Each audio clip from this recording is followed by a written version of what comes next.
Most people live their lives and experience things within their minds in terms of the language they speak.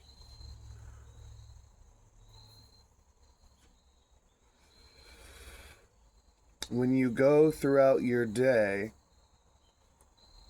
you tend to describe the things that happen to you with words.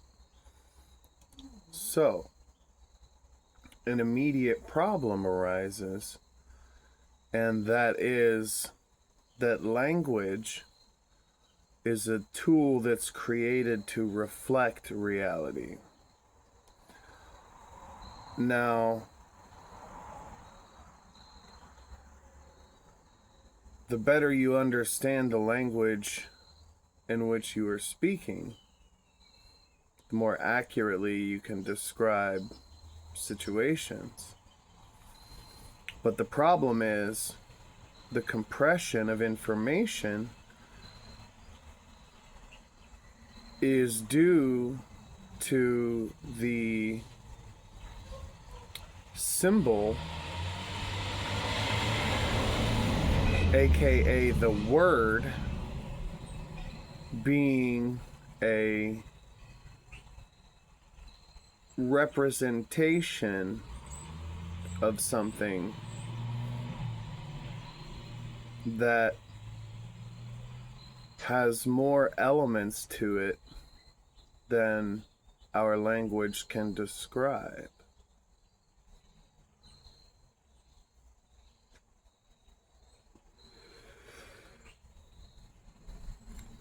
Thinking back,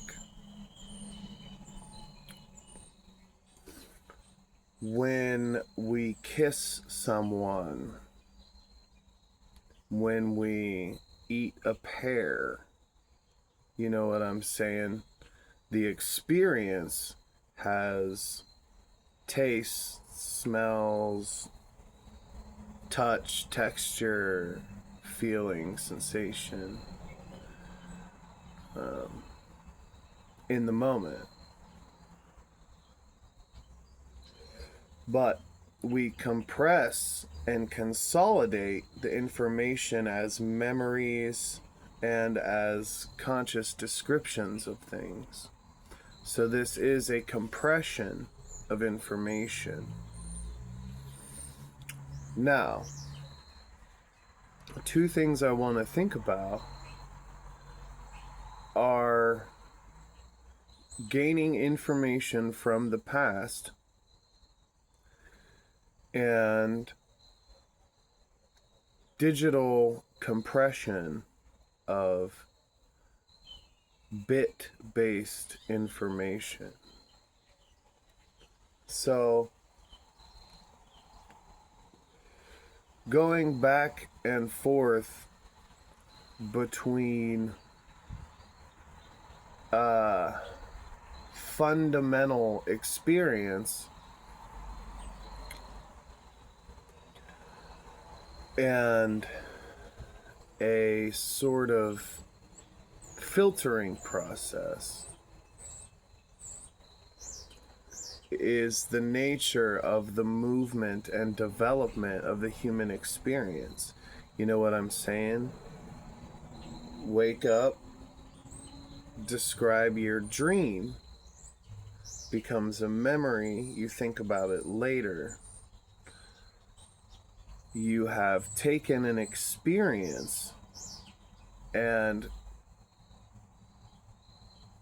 reflected upon it to consolidate it into the bigger picture. We experience multiple things, therefore,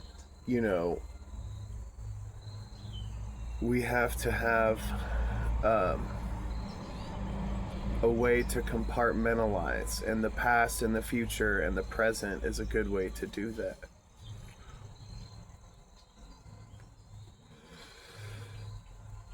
holographic principles will lead us to the place where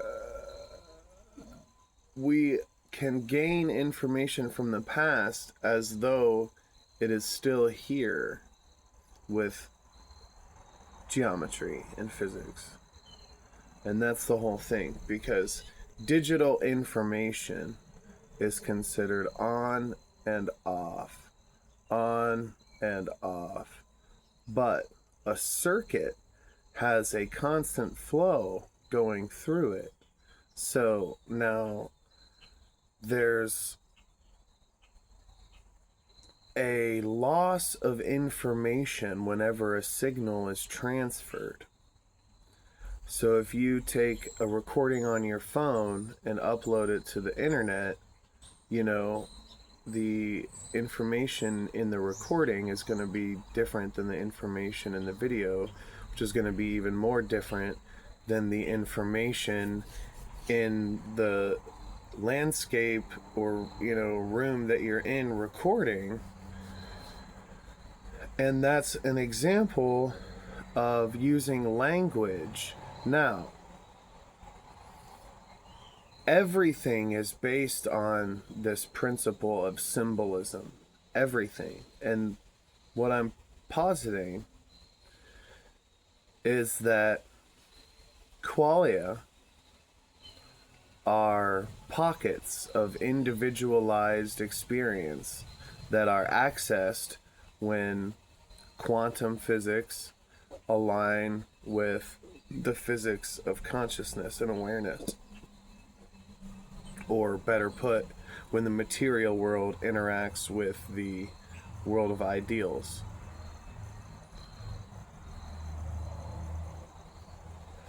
And the point of qualia is variety of experience. And so, novelty theory, basically, with the physics of what I call non-causality and what most people call negative time, which, let me just briefly explain my take on negative time. It's only going to happen when it's a possibility. You know what I mean? The only way that energy can escape these systems before entering them is when they know that escaping them is a guarantee and can only happen if they go in. You know what I mean? And so if that is the preferred path of these potential waves or these potential behaviors in fields, then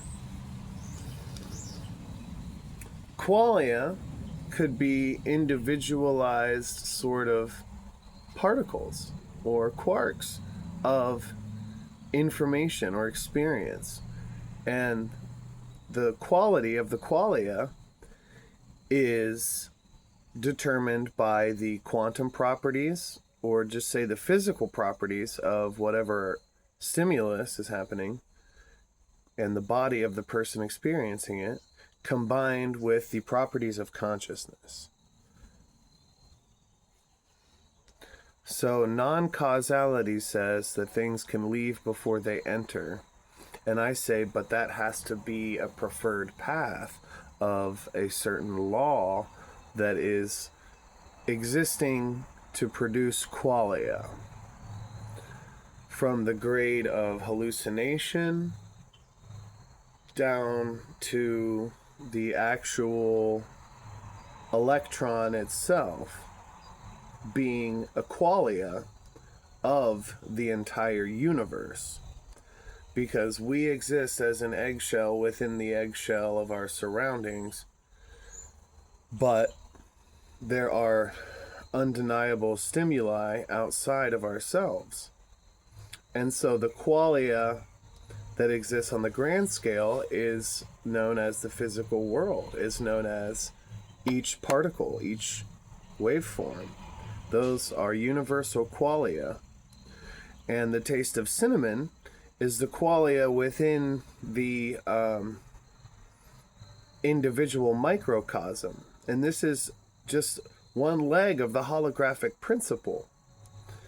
Because, given that the universe has geometric properties, if it is holographic, that means that not only do you have two sort of, systems going on, two layers to this system that's happening right now, you have as many layers as there are sides to a fucking basketball. You know what I'm saying? So you could take information from an electron in the past, and on this electron, all of the information within the entire universe is encoded, which includes 4 spatial temporal dimensions, or 3 plus time. And some would argue includes 10, and some would argue includes 5, which, hyperspace being the 5th one. But I say, if there are two fundamental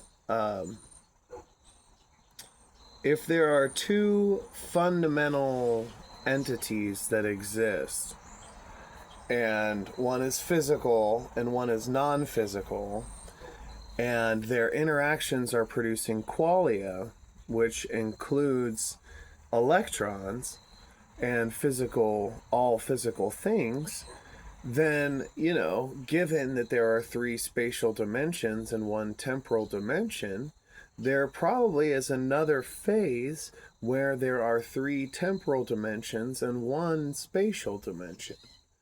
And things over there would work much differently than things over here. They wouldn't be made of the same structures. But that would insinuate that there are 8 dimensions. And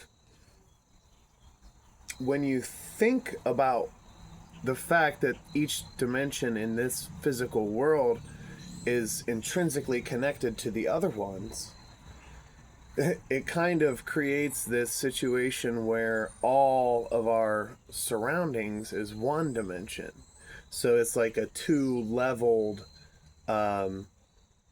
system where the 4 act as 1, and then on the other side those 4 act as what they act as, and that creates this 10-dimensional. That's the one thing that gets me, is that string theory, which I referenced earlier, actually does use math that can be described in 10-dimensional space.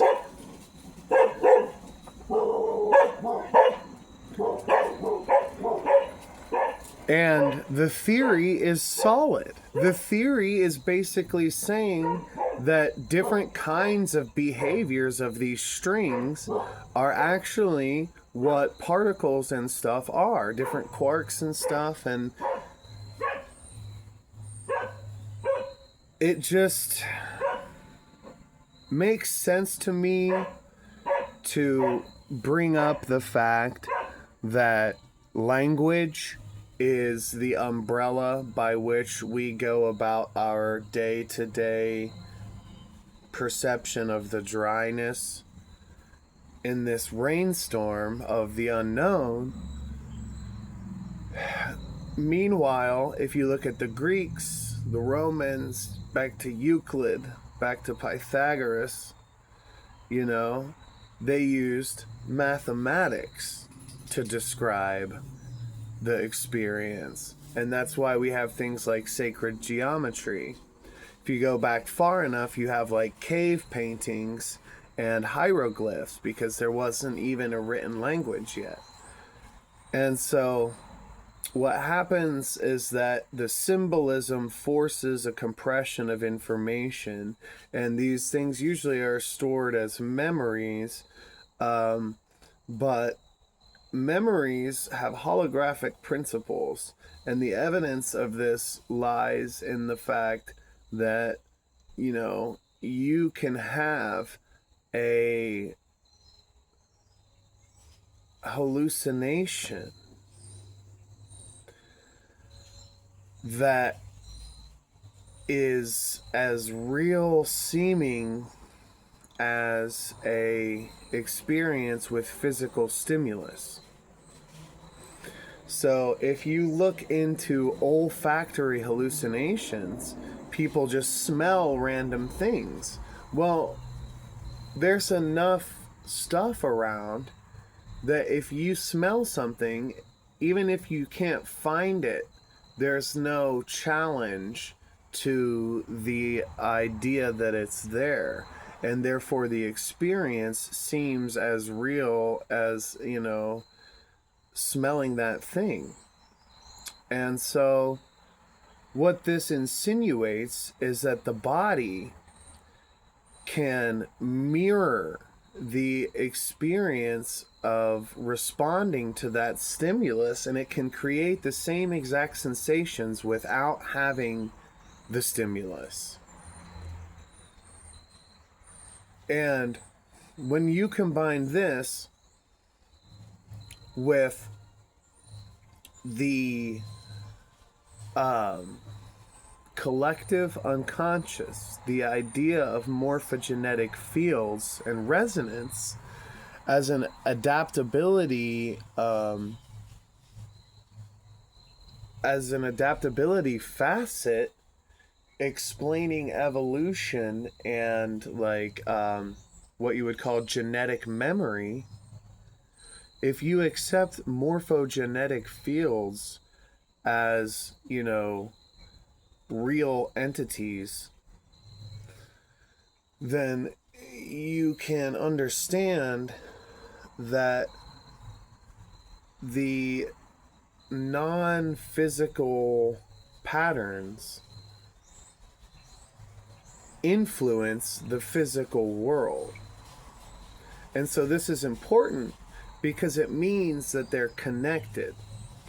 And it means, not only one side of this universe contains physical information and matter and stuff, but the other side of it contains hallucinogenic information. But these are two sides of the same coin. One is just as real as the other. It's just two different forms of expression. And so if you classify things like dreams and thoughts on the same level that you classify hallucinations as, it's not a big stretch to go to the idea that there exists a non-locality or a different part of the universe where memories are stored in non-baryonic material and we access it with our minds. You know what I'm saying?